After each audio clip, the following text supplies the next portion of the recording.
Mari perkenalkan, nama saya Ferdinandus Nancur, pemateri pertama dari kelompok 1 yang akan mempresentasikan hasil analisis dari kelompok kami berkaitan dengan pertumbuhan wilayah Kabupaten Manggarai dengan menggunakan beberapa teori. Yang pertama itu teori export base model, kemudian core periphery, dan yang terakhir itu cumulative question. Jadi sebelum masuk pada hasil analisis kami, terlebih dahulu saya akan menjelaskan mengenai apa itu export base model. Jadi export base model itu kata lainnya juga teori pertumbuhan ekonomi regional basis ekspor. Dalam model ini pertumbuhan ekonomi suatu daerah itu ditentukan oleh keuntungan lokasi atau keuntungan kompetitif, atau juga disebut dengan comparative advantage yang dimiliki daerah bersangkutan. Bila daerah bersangkutan dapat mendorong pertumbuhan sektor-sektor yang mempunyai keuntungan kompetitif sebagai basis untuk ekspor, maka pertumbuhan daerah tersebut dapat ditingkatkan. Hal ini akan menjadi peningkatan ekspor dan memberikan dampak berganda bagi multiplier effect kepada perekonomian daerah. Model ini dapat diformulasikan dengan menggunakan formal income model. Dalam model ini, PDRB suatu daerah dapat diungkapkan sebagai berikut. Y sama dengan C tambah M1 dikurangi M0, di mana Y adalah pendapatan regional PDRB, kemudian C adalah konsumsi, M1 adalah menunjukkan arus uang masuk karena adanya ekspor, dan M0 adalah arus uang keluar karena adanya impor. Kemudian fungsi konsumsi dapat ditulis sebagai berikut. C sama dengan A tambah BY, di mana A adalah konsumsi minimum dan B menunjukkan marginal propensity to consume atau MPC. Kemudian akan dijelaskan oleh pemateri selanjutnya. Yang berikut asumsi teori basis ekspor. Teori basis ekspor merupakan asumsi pokok bahwa ekspor adalah satu-satunya unsur eksogen atau independen dalam pengeluaran. Artinya, semua unsur pengeluaran lain terkait independen terhadap pendapatan. Secara tidak langsung, hal ini berarti di luar pertambahan alamiah, hanya peningkatan ekspor saja yang dapat mendorong peningkatan pendapatan daerah, karena sektor-sektor lain terkait peningkatan oleh peningkatan pendapatan daerah. Sektor lain hanya meningkatkan apabila pendapatan daerah secara keseluruhan meningkat. Jadi, satu-satunya yang dapat meningkatkan secara bahas adalah ekspor. Ekspor di dalam siklus pendapatan daerah. Asumsi kedua ini bahwa fungsi pengeluaran dan fungsi impor bertolak dari titik nol, sehingga tidak ada berpotongan atau intercept. Dan manfaat dari teori ini. Manfaat teori basis ekspor itu ada 3 manfaat. Yang pertama itu dapat memahami perubahan-perubahan yang terjadi dalam perekonomian suatu wilayah atau region.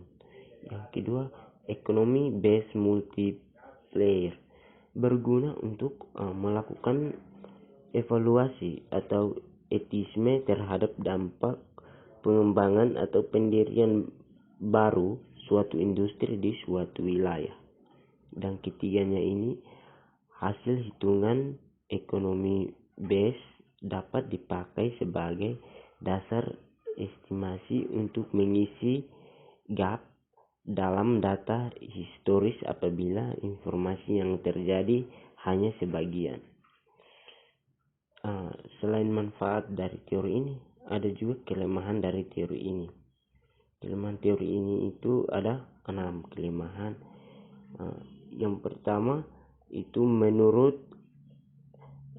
Richardson, besarnya basis ekspor adalah itu fungsi terbaik dari sebenarnya suatu daerah. Artinya makin besar suatu daerah, maka ekonominya akan semakin kecil apabila dibandingkan dengan total pendapatan. Yang kedua itu ekspor jelas bukan satu-satunya faktor yang dapat meningkatkan pendapatan daerah, dan banyak unsur lain yang meningkatkan pendapatan daerah. Itu seperti pengeluaran atau bantuan pemerintah pusat, investasi, peningkatan produktivitas kerja. Yang ketiga, dalam melakukan studi atas suatu wilayah atau multiplier, base yang diperoleh adalah rata-rata dan bukan perubahan. Menggunakan multiplier basis rata-rata untuk proyeksi seringkali memberikan hasil yang keliru apabila ada tendensi perubahan nilai multiplier dari tahun ke tahun. Kelemahan keempat itu beberapa pakar berpendapat bahwa apabila pengadaan base digunakan sebagai alat proyeksi, maka masalah time lag, masalah tenaga, masa tenggang atau time lag harus diperhatikan. Yang kelemahan yang terakhir itu ada kasus di mana suatu daerah tetap berkembang pesat meski ekspornya relatif kecil. Pada umumnya hal ini dapat terjadi pada daerah yang terdapat banyak ragam kegiatan itu saling membutuhkan dan Baik, perkenalkan, nama saya Imelda Orinsyar Celia, saya dari jurusan Ekonomi Pembangunan. Di sini saya akan memberikan sedikit penjelasan mengenai model core periphery.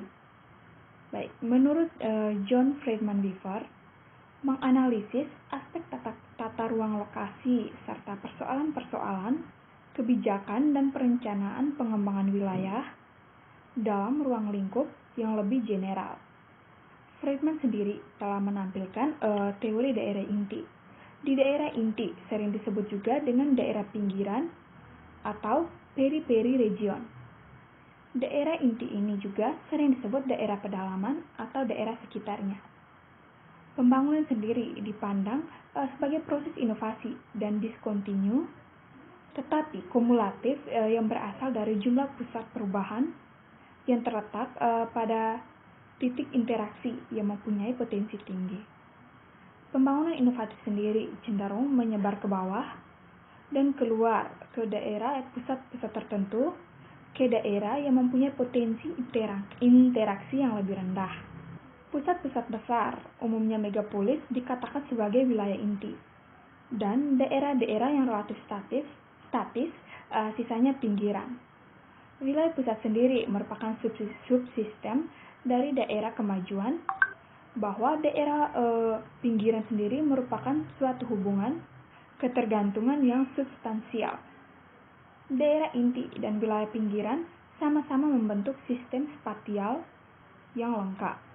Proses daerah ini sendiri mengkonsolidasikan dominasinya terhadap daerah pinggiran yang dilaksanakan melalui pengaruh umpan balik pertumbuhan dari daerah inti sendiri yang terdiri dari, pertama, pengaruh dominasi, yaitu melemahnya ekonomi daerah pinggiran sebagai akibat dari mengalirnya sumber daya, alam manusia, dan model ke wilayah ini.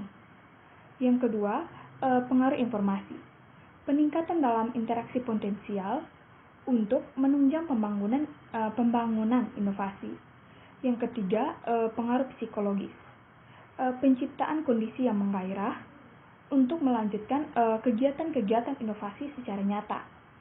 Yang keempat, pengaruh mata rantai, kecenderungan inovasi untuk menghasilkan inovasi lainnya. Dan yang kelima, ada pengaruh produksi, pencitraan struktur balas jasa dan menarik untuk kegiatan-kegiatan inovasi. Akan menjelaskan materi analisis pertumbuhan wilayah menggunakan model teori pertumbuhan core periphery pada Kabupaten Manggarai, Nusa Tenggara Timur. bahwa kita ketahui bahwa Manggarai sendiri merupakan kabupaten di Pulau Flores, Provinsi Nusa Tenggara Timur dengan beribu kota Kabupaten Ruteng.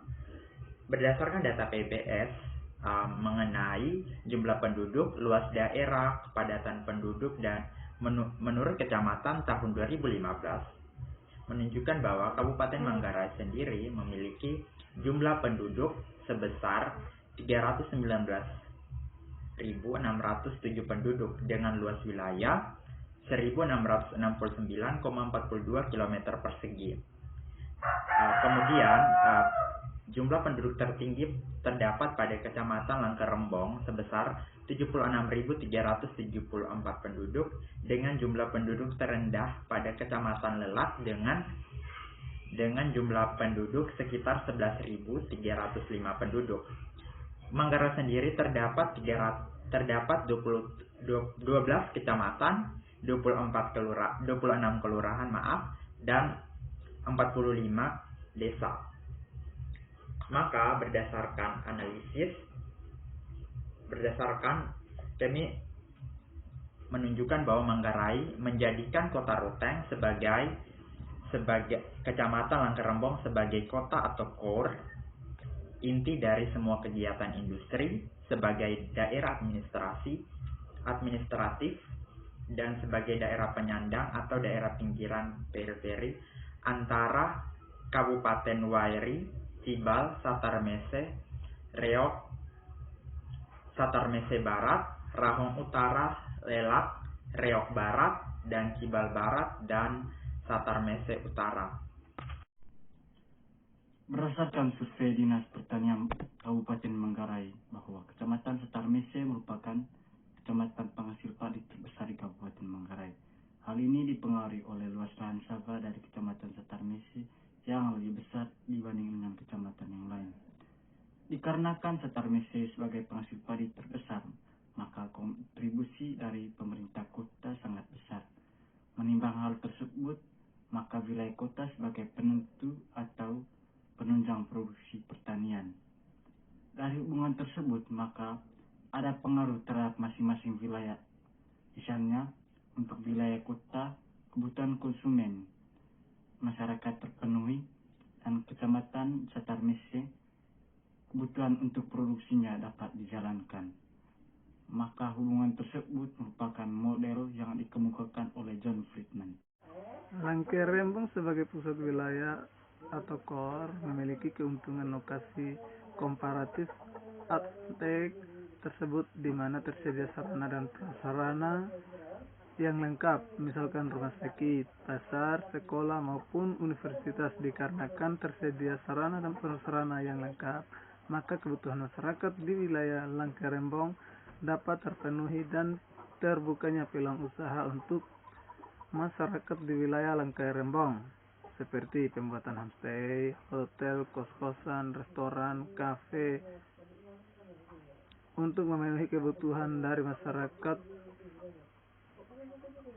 khususnya dari masyarakat yang datang dari daerah pinggiran, masyarakat yang datang dari daerah pinggiran biasanya memiliki tujuan berbelanja, berobat, bersekolah maupun melanjutkan pendidikan ke jenjang perguruan tinggi. Itu saja yang bisa saya jelaskan.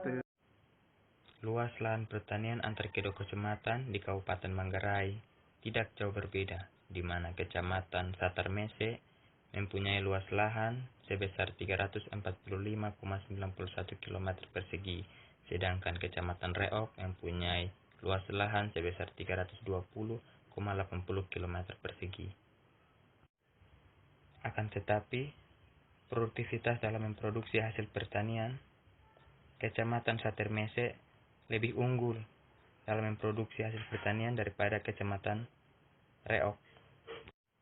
Adapun kebijakan yang dilakukan oleh pemerintah lebih diprioritaskan kepada Kecamatan Satarmese, di mana sarana dan prasarana dalam pengembangan kegiatan pertanian lebih dialokasikan kepada Kecamatan Satarmese.